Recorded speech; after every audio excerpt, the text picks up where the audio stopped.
달빛이 바다의 검은 표면에 반사되어 밝게 빛나고 있어요. 두꺼운 안개가 불길한 고요함 위로 내려앉아요. 그러더니 갑자기 나무 보드의 삐걱대는 소리와 파도가 부서지는 소리가 침묵을 깹니다. 안개를 뚫고 큰 배에 윤곽이 드러납니다. 선체는 녹이 슬어 있는데 기괴한 냉기가 느껴집니다. 하지만 마음을 제일 불안하게 하는 건 갑판에 아무도 없다는 사실이에요. 이 배는 선원 없이 항해를 하고 있어요. 아니요, 이건 이야기로만 전해지는 플라잉 더치맨이 아니라 진짜 유령선이에요. 2019년 9월 2일 영국 해군의 빙하 경비함정인 HMS 프로텍터가 대서양의 잔잔한 물결을 타고 항해하고 있었어요. 시각은 밤 11시. 배의 선원 몇 명이 갑판에 있었고 나머지는 선실에서 자고 있었어요. 함장은 배를 몰며 앞에 펼쳐진 지평선을 바라보고 있었죠. 하늘은 주황빛 황혼으로 물들어 있고 저 멀리엔 구름이 떠 있어요. 갑자기 이 아름다운 풍경 위에 한 선원이 정체불명인 배의 검은 실루엣을 발견합니다. 함장은 배의 속도를 줄이고 그 미스터리한 배에 천천히 다가갔어요. 보아하니 길이 75m의 낡은 화물선이었어요. 그 배의 선원들과 접촉을 시도했지만 헛수고였어요. 화물선은 그냥 바다를 정처 없이 떠다니고 있는 듯 했죠. 아무도 배에 싣지 않고 말이죠.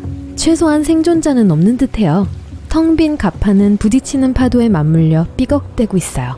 태양은 지평선 아래로 사라졌고 하늘은 어두워졌어요. 화물선이 더 섬뜩해 보입니다.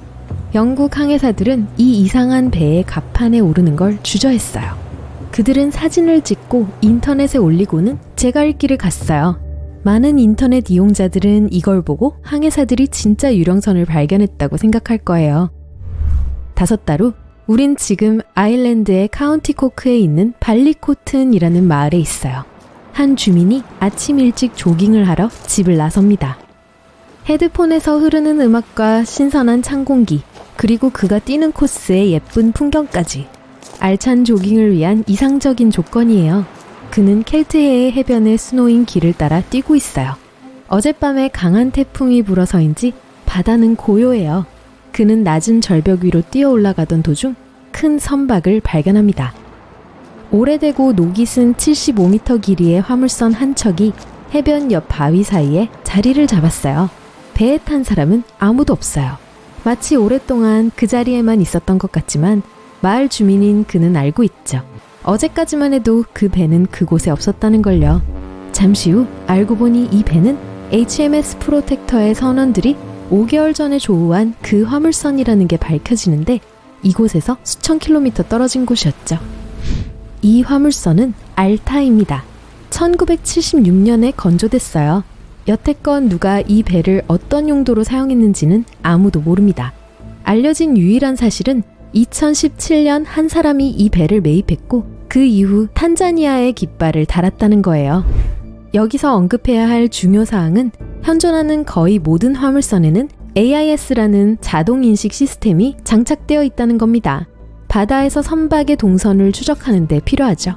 2015년 이래로 알타에 AIS의 이상 증세가 생기기 시작했어요. 알타가 인공위성에서 모습을 감췄다가 다시 나타난 것이었죠. 지난 몇 년 동안 이 화물선의 이름과 깃발이 몇 번씩이나 바뀌었어요. AIS가 여러 번 꺼졌다 켜진 것이 그리 놀랍지는 않아요. 불법적인 행동을 숨기기 위해 어떤 배들은 AIS를 비활성시키기도 한다고 해요. 그 배의 함장이 누구였는지는 몰라도 알타의 행적이 알려지는 걸 원치 않았던 게 분명합니다. AIS에 따르면 2017년 이 화물선은 그리스의 항구 도시들 주변을 항해했어요. 알타는 그리스 내 다른 곳에 위치한 도시 3곳에 12번이나 정착했어요. 그러고는 AIS 신호가 사라졌는데 10개월 후 아프리카 북부 해변에서 알타의 AIS 신호가 다시 잡혔어요. 그리스에서 약 2000km는 떨어진 곳이었죠. 2018년 9월 배는 버뮤다 남동쪽에서 약 2200km 떨어진 곳을 항해하고 있었어요. 그리고 그때 선원들에게 이상한 문제들이 생기기 시작했죠. 알타에는 10명이 타고 있었어요. 9월 19일 배의 엔진이 대서양 한가운데에서 멈췄어요. 가장 가까운 해안에서 매우 멀리 있었죠. 배는 해류를 따라 흘러갔어요. 며칠이 지나도 선원들은 배를 고칠 수 없었어요. 비축 식량은 떨어지고 있었죠. 선원들은 당황했고 누군가 교신을 시도했어요. 상황은 악화되었는데 강력한 허리케인이 배가 망가진 그 지점으로 다가오고 있었죠. 선원들은 미국 연안 경비대와 연락했어요. 10월 2일 헬리콥터 한 대가 배를 향해 다가왔어요. 식량과 물이 알타에게 조달됐죠. 선원들이 며칠 동안은 더 버틸 수 있는 양이었어요. 약 일주일 후 구조선이 약 2,500km의 거리를 항해해서 알타에 조난된 선원들을 구출했어요. 허리케인이 접근하기 바로 전 미국 구조대들이 그들을 구출했어요. 손상된 배의 선원 모두는 푸에트로리코로 보내졌어요. 알타는 그대로 바다를 떠돌게 됐죠. 얼마 후 그 선박이 구야나 해변에 예인되었어요. 하지만 또 사고가 일어나고 맙니다. 그 배가 도난당한 거예요. 누가 그리고 왜 그랬는지는 아직도 미스터리로 남아있습니다. 하지만 무슨 이유에서인지 도둑들은 배를 한가운데에 버려두고 떠났어요. 거의 1년 동안 이 배의 위치를 추적할 수 없었어요. 2019년 9월의 어느 날 영국 해군이 이 배를 발견합니다. 알타가 어떻게 대서양을 거쳐 아일랜드의 해변에서 발견되는지는 아무도 알지 못해요. 아일랜드에서 이 배에 대한 수사를 진행했어요. 이 배의 주인이 누구인지 또 누가 이 배를 예인할 책임이 있는지 알아내야 했어요. 하지만 그들의 정체는 밝혀지지 않았어요. 한 번은 신원불명의 한 사람이 아일랜드 당국에 연락해 배의 주인이라 밝혔지만 그에 대한 어떠한 증거도 되지 않았어요. 알타에서 몇 배럴의 석유가 발견됐어요. 이 배를 해체하기 위해선 아일랜드 정부는 약 1,000만 유로를 소비해야 합니다. 인근 주민들도 이 배를 못마땅하게 여기고 있어요. 부식하는 고철은 환경을 파괴하기 때문이에요. 그리고 아이들이 이미 배에 숨어들어 영상을 찍어 인터넷에 올렸어요. 알타의 향후 행방은 아직 오리무중입니다. 아직도 그대로 그곳에 있어요. 그 배는 고작 2년 동안 바다를 떠돌았어요. 그러니 38년 동안이나 바다를 떠돈 배가 있다면 어떨지 생각해보세요. 지금까지 그 누구도 이 배를 발견하지 못했지만 사람들은 아직도 찾고 있어요. 그 배는 바로 SS 베이치모입니다. 한 영국 무역회사가 소유한 상선이었어요. 1931년 배가 알래스카의 빙하에 끼었고 강력한 눈보라가 시작됐어요. 배의 선원들은 일주일 동안 눈보라가 지나가길 기다렸지만 더욱 거세질 뿐이었어요. 하루는 날씨가 좋아져서 팀원 중 몇 명이 배를 탈출해 가장 가까운 도시로 갔어요. 나머지 선원들은 선장과 함께 상선 근처에 캠프를 차렸어요. 눈보라가 다시 시작했고 오랫동안 이어졌어요. 그 폭풍은 너무도 강력한 나머지 선장은 팔을 뻗은 거리 밖으로는 아무것도 볼 수 없었죠. 눈보라가 지나가고 선장은 곧 배가 사라져버린 걸 보게 됩니다. 그는 베이치모가 폭풍에 떠밀려 바다에 가라앉았다고 생각했어요. 일주일 후 배가 사라진 해역 근처에서 표류하던 배를 발견했죠. 선체가 너무 훼손되어서 항해가 위험할 정도였어요. 선장은 배를 버리기로 결정했어요. 하지만 배는 가라앉지 않았어요. 그리고 38년 동안 알래스카 해역 이곳저곳을 떠다녔죠. 알래스카 주민들과 연구원들이 몇 번씩이나 배 위에 올랐어요. 하지만 그 배를 바다로부터 되살리려는 모든 노력은 실패로 끝나고 맙니다. 선박 구조 작업은 표류하는 빙하와 기후 탓에 어려워졌어요. 그 배가 마지막으로 목격된 건 1969년이에요. 당시 배는 얼어있고 빙하에 막혀 있었어요. 2006년 정부가 특별 프로젝트를 진행해 베이치모를 찾으려고 했어요. 하지만 지금까지 그 배는 발견되지 않고 있어요. 베이치모의 운명은 그 누구도 알지 못해요.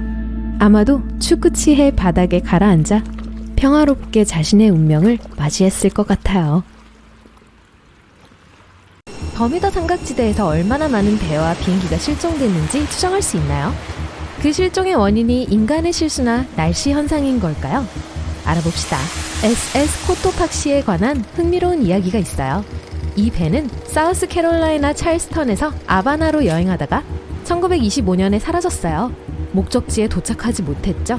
몇 년 후 1980년대에 난파선이 플로리다주 세인트 오거스틴에서 65km 떨어진 곳에서 발견됐어요. 전문가들은 그게 무엇인지 어디서 왔는지 정확하게 결정할 수 없었기 때문에 베어렉이라는 별명을 지어줬어요. 해양 생물학자들이 주축이 되어 행한 여러 추가적인 작업을 통해 이 배가 실종된 SS 코토팍시라는 게 확인됐어요. 2020년 1월이었습니다. 어떻게 배가 다시 나타난 걸까요? 그리고 이 불가사의한 난파선은 버뮤다 삼각지대에 있지도 않았는데 어떻게 그곳에 와 있던 걸까요? 누가 버뮤다 삼각지대라는 용어를 생각해냈는지부터 봅시다. 실제로 지도에서 삼각지대를 정확히 찾을 수 있나요? 아니요, 공식적으로 인정된 곳도 아니에요. 버뮤다 삼각지대는 어떤 세계 지도에도 나타나 있지 않아요. 아무도 이것의 정확한 경계선에 동의하지 않았습니다. 전체 면적에 대한 근사치가 130만에서 390만 제곱킬로미터에 이른다는 추측만이 있죠. 모든 근사치로 볼 때 그 지역은 모호하게 삼각형 모양을 하고 있어요. 1964년 빈센트 헤이스 가디스라는 미국 작가가 아르고시 잡지에 기사를 쓸 때 처음 이 아이디어를 떠올렸어요. 그가 버뮤다 삼각지대를 쓴 건 수백 척의 배와 비행기를 흔적도 없이 파괴한 삼각 지역을 묘사하기 위해서였죠. 몇몇 배와 비행기들이 흔적도 없이 사라졌기 때문에 실종된 배와 비행기의 수를 파악하는 건 꽤 어려워요. 그 지역에 있는 잔해들은 아직 회수되지 않았어요. 하지만 기록된 이야기가 도움이 될 거예요. 버뮤다 삼각지대에 관한 전설은 15세기로 거슬러 올라가요. 이탈리아 탐험가 크리스토퍼 콜럼버스 때처럼요. 대서양을 항해하던 시기 1400년대 후반에 이곳을 지나가고 있었어요. 우리가 지금 버뮤다 삼각지대로 알고 있는 곳에서 그는 거대한 불꽃이 바다로 추락하는 걸 봤어요. 후에 똑같은 위치에서 멀리서 특이한 불빛이 번쩍이는 걸 봤어요.